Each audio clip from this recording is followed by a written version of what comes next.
Good morning children. मैं उषा सोलंकी श्री वशिष्ठ विद्यालय से कक्षा 6 के सभी छात्रों का हिंदी द्वितीय भाषा की कक्षा में पुनः स्वागत करती हूँ। हमने पिछले वीडियो में बाल राम कथा का पार्ट 2 जंगल और जनकपुर आधा पढ़ा था।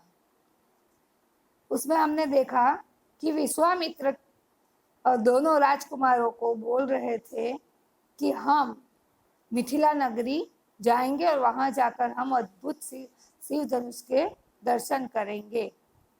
तो विश्वामित्र से आज्ञा पाकर दोनों राजकुमार प्रसन्न हो उठे और उनके साथ मिथिला नगरी की यात्रा के लिए निकल पड़े। वे सोन नदी पार करके मिथिला की सीमा के पास पहुंच गए। वहीं कुछ दूरी पर गौतम ऋषि का आश्रम था। वहां से होते हुए मिथिला के नगर में उन्होंने प्रवेश किया। विश्वामित्र के साथ उनके कुछ शिष्य भी थे। जैसे ही राजा जनक ने ये सुना कि विश्वामित्र द्वार पर पधारे हैं तो वो राजमहल छोड़कर उनके भव्य स्वागत के लिए निकल पड़े और उनका भव्य स्वागत किया। महर्षि के साथ दोनों राजकुमार खड़े खड़े मुस्कुरा रहे थे। अचानक राजा जनक की नजर दोनों राजकुमारों पर पड़ी और ऐसे सुंदर राजकुमारों को देखकर वे भौचक्के हो गए। यानी भौचक्के रह जाना, हैरान हो जाना, हैरान रह गए इतने सुंदर राजकुमार। उन्होंने महर्षि से पूछा कि ये दोनों राजकुमार कौन है? मैं तो इन पर मुग्ध हो गया हूँ, प्रसन्न हो उठा, उन्हें देखकर मंत्र मुग्ध हो गया। इनके बारे में मैं जानना चाहता हूँ। विश्वामित्र ने गर्व से कहा कि महाराज दशरथ के पुत्र राम और लक्ष्मण हैं। मैं इन्हें यहाँ अद्भुत शिव धनुष दिखाने लाया हूँ। यह बात राजा जनक को विश्वामित्र जी ने बताई। राजा जनक के निर्देश अनुसार महर्षि और उनके शिष्य एवं राजकुमारों को उद्यान में ठहराने की व्यवस्था की गई। उद्यान यानी बगीचा, वाटिका। अति सुंदर और मनोहारी उद्यान जो था वो अति सुंदर और मनोहारी था। दूसरे दिन सभी आमंत्रित लोगों को और ऋषि मुनियों को और राजकुमारों, ये सभी को जो भी आमंत्रित हुए थे यानी किए गए थे, आमंत्रित लोगों को, ऋषि मुनियों और राजकुमारों को यज्ञशाला में सादर उपस्थित होने के लिए कहा गया। वहीं पर महर्षि विश्वामित्र के अनुरोध पर राजा जनक ने अपना अद्भुत शिव धनुष मंगवाया। तो धनुष लोहे की पेटी में रखा था और बड़ा था। तो यह धनुष इतना विशाल और भारी था कि उन्हें उठाकर एक जगह से दूसरी जगह ले जाना बहुत कठिन था। यानी सबसे बड़ा और भारी विशाल धनुष लोहे की पेटी में रखा था और उसे उठाने के लिए यानी उसे लाने के लिए जो पेटी थी, लोहे की पेटी के नीचे 4 पहिए लगे थे लोहे के, और जो अनुचर यानी सेवक, उन्हें खींचकर यज्ञशाला में ला रहे। तो धनुष को देखते ही राजा जनक के चेहरे पर उदासी की लकीरें उभर आई। लकीरें उभर आना यानी उदासी के कारण चेहरा मुरझा जाना, झुर्रियां पड़ जाना चेहरे पर। राजा ने कहा, हे मुनिवर, मैं अपनी पुत्री सीता के विवाह के बारे में मैंने जो प्रतिज्ञा की है उसके कारण मैं बहुत दुखी हूँ। मेरी प्रतिज्ञा के अनुसार जो इस धनुष को उठाकर उस पर प्रत्यंचा चढ़ा देगा वही मेरी पुत्री का पति होगा। यानी इतना भारी धनुष उठाकर उस धनुष पर प्रत्यंचा यानी धनुष पर बांधने वाली डोरी, जिसे प्रत्यंचा कहते हैं, उसे बांधेगा, वही मेरी पुत्री का पति होगा, ऐसी प्रतिज्ञा उन्होंने ली थी। मैंने अनेक राजकुमारों को आमंत्रित किया है, सभी बहुत बलशाली और साहसी है, लेकिन दुख की बात यह है कि कोई भी इस धनुष को हिला तक नहीं पाया। प्रत्यंचा चढ़ाना तो दूर की बात थी, सभी ने लज्जित होकर उसे अपने अपने राज्य वहां से लौट गए। यानी जो भी राजकुमारों को स्वयंवर के लिए आमंत्रित किया था, वे सभी ने इस धनुष को उठाने के लिए बहुत प्रयत्न किया, पर सभी राजा जो थे वो लज्जित होकर यानी शर्मा कर चले गए। वीर योद्धा होने के बावजूद भी वे धनुष को नहीं उठा पाए और शर्मा कर वहीं से चले गए। राजा जनक ने मन ही मन कुछ सोचते हुए राम पर अपनी दृष्टि, यानी राजा जनक मन ही मन कुछ सोच रहे थे राम को देखकर, क्योंकि राम उन्हें अधिक पसंद आ गए थे। इसलिए मन ही मन सोच रहे थे कि इतना सुंदर राजकुमार शायद ये धनुष उठा ले और यह मेरी पुत्री का पति बने। तो ऐसा कुछ सोच विचार उनके मन में चल रहा था और राम को देख रहे थे।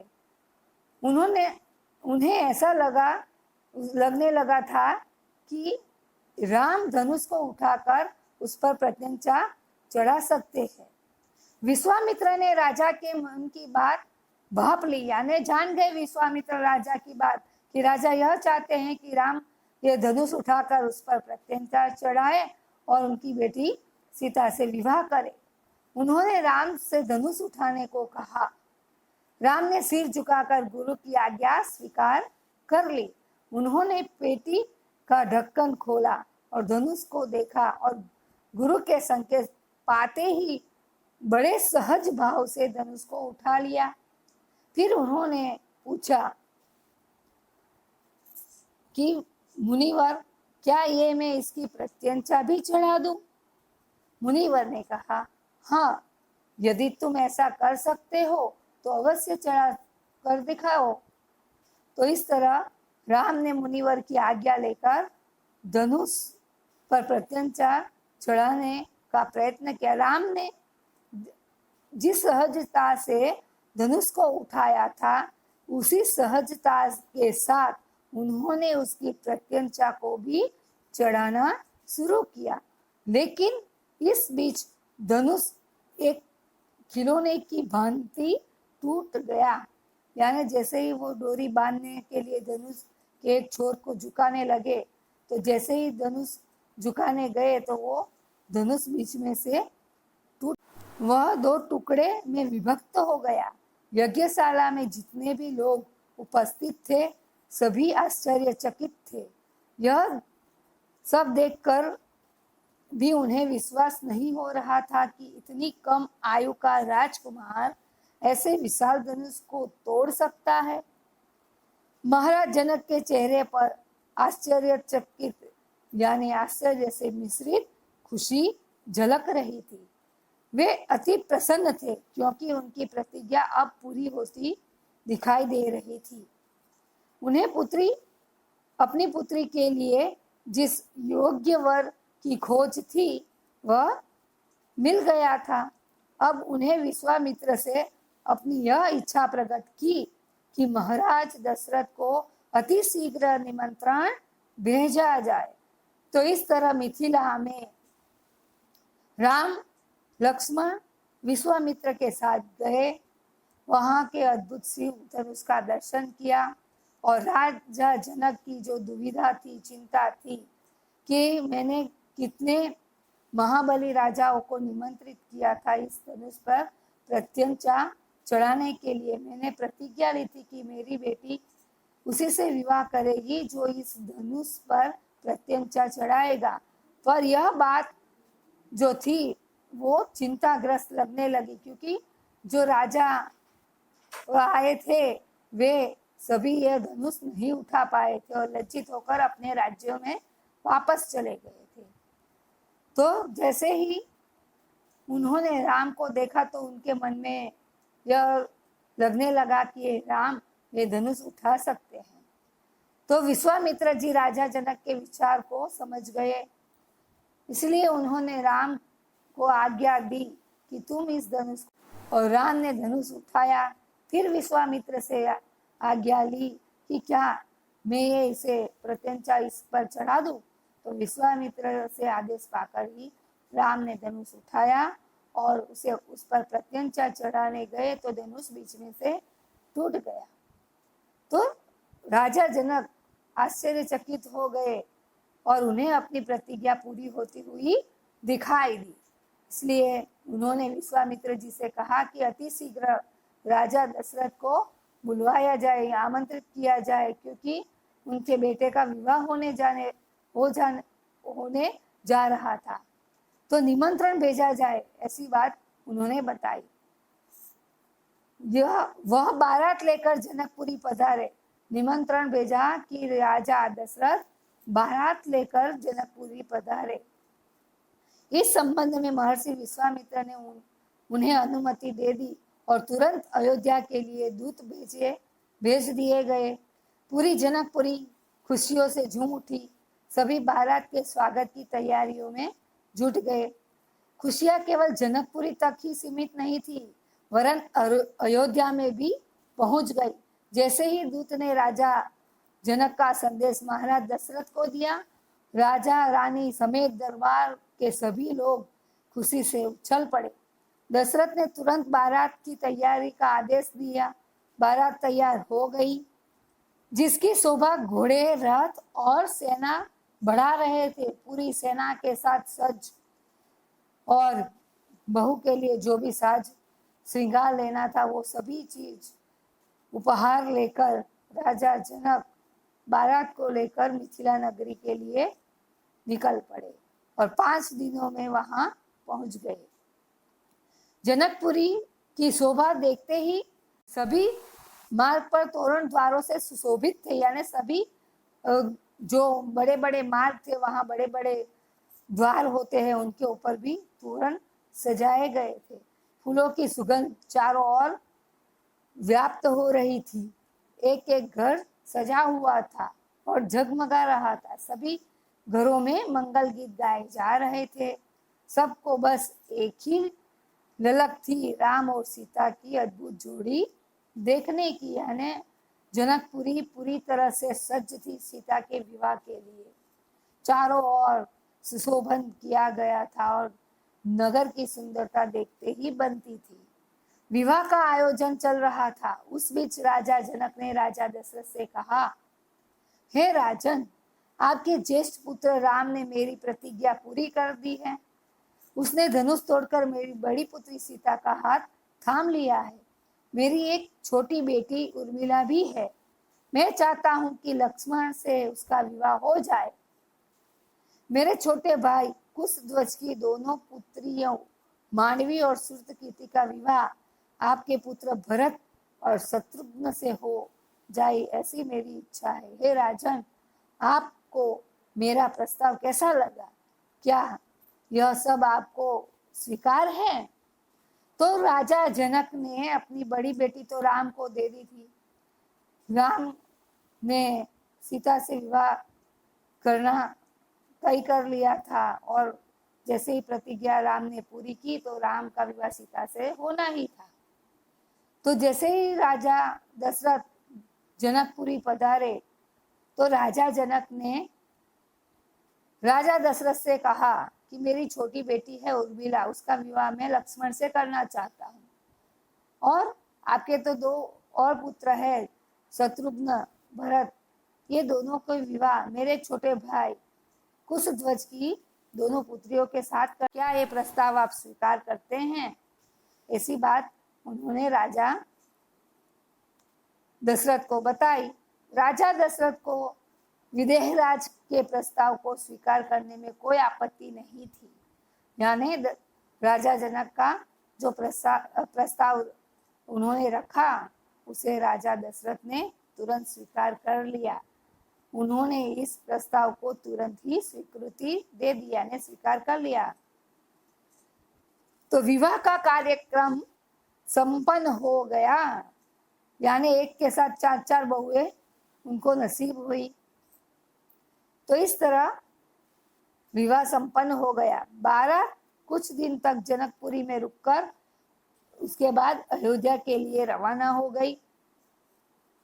वहां तीनों रानियों ने दरबारियों तथा सामान्य जनों की खुशी का ठिकाना नहीं रहा, क्योंकि अयोध्या में 4 बहुएं आ रही थी। राजकुमार विवाह करके आए तो उनकी खुशियों का भी कोई ठिकाना नहीं था। उन्होंने भी नगर को सज किया हुआ था, सुशोभित किया हुआ था, और चारों बहुओं के स्वागत के लिए तीनों सास कौशल्या, सुमित्रा और कैकेयी सज थी, थाल लेके बहुओं का स्वागत के लिए, आरती करने के लिए। तो इस तरह जो 4 राजकुमार बहुओं के साथ अयोध्या पहुंचे और वहां पर उनकी आरती उतारी गई। उन्हें महल में आदर पूर्वक ले जाया गया। बहुओं के आगमन की खुशी में समूची अयोध्या नगर कई दिनों तक उत्सव मनाता रहा। माहौल उत्सव का बना रहा। सभी खुश थे, सभी प्रसन्न थे। तो यहाँ पर राजा जनक की 2 पुत्री और उनके भाई कुशध्वज की दोनों पुत्री का विवाह भी राजकुमारों के साथ हो गया और अयोध्या में उनके स्वागत की भरपूर तैयारी हो गई थी। यानी सभी ने अपनी चारों राजबहुओं का स्वागत किया। इस तरह यहाँ पर यह पाठ पूरा होता है। जंगल और जनकपुर। यहाँ पर शब्द दिखाई दे रहे हैं। जो पाठ में शब्द आए हैं, कठिन शब्द, उसके अर्थ भी है। तो इनको आप अच्छे से पढ़ना, उनका अर्थ जानना आपके लिए आवश्यक है। और अभी रामायण भी दिखाई जा रही है, स्टार प्लस पर फिर से शुरू हुई है। तो आप सभी से मेरा यह निवेदन है कि पूरी रामायण अच्छे से देखिएगा और हो सके तो महाभारत भी, क्योंकि आप जब 7th स्टैंडर्ड में आओगे तो महाभारत भी आपको पढ़नी है। तो आप अच्छे से महाभारत भी देखिएगा और रामायण भी देखिएगा।